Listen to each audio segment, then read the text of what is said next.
ეს შენობა უკვე მეორე წელია თურქული კომპანიის ჟასმინის საკუთრებაა.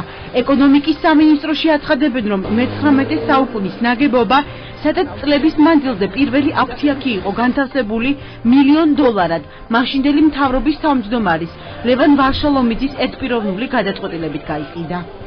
კომპანიას განსაზღვრა ვალდებულება და აღნიშნულ ტერიტორიაზე არსებულ შენობაში არსებული კერძო ფართების გამოსყიდვის ვალდებულებაც. ნოდარ დუმბაძისა და მემედ აბაშიძის ქუჩების კვეთაში მდებარე შენობას კულტურული მემკვიდრეობის ძეგლის სტატუსი 2006 წელს მიენიჭა. შენობის გასხვისების შესახებ კულტურული მემკვიდრეობის დაცვის სააგენტოში გუშინ შეიტყვეს. როგორც გაირკვა, მესაკუთრესთან გაფორმებული ხელშეკრულება მფლობელს შენობის ისტორიული იერსახის შენარჩუნებას არ ავალდებულებს. ბიძინა აფხაზავა ნაგებობისთვის სტატუსის მოხსნასაც არ გამორიცხავს.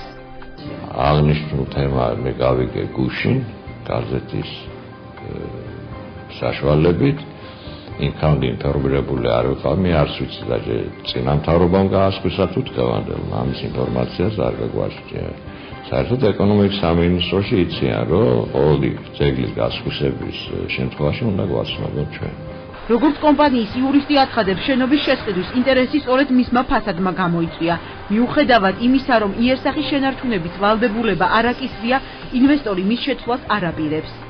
ინვესტორები არიან დაინტერესებული, რომ შეუნარჩუნონ იერსახე, პირვანდელი იერსახე, ზუსტად მაგ შენობის შეძენის მომენტი, ანუ მაგ შენობის შეძენა დიდწილად დამოკიდებული იყო მის იერსახეზე, ანუ როგორც იერსახე აი მოწონებული იქნა ინვესტორის მიერ და გამომდინარე აქედან არჩევანი გაკეთა, რა თქმა უნდა, მაგ შენობაზე. კულტურული მემკვიდრეობის სტატუსის მქონე შენობის ფასადი 4 წლის წინ ბათუმის ისტორიული უბნების რეაბილიტაციის პროექტის ფარგლებში შეიცვალა.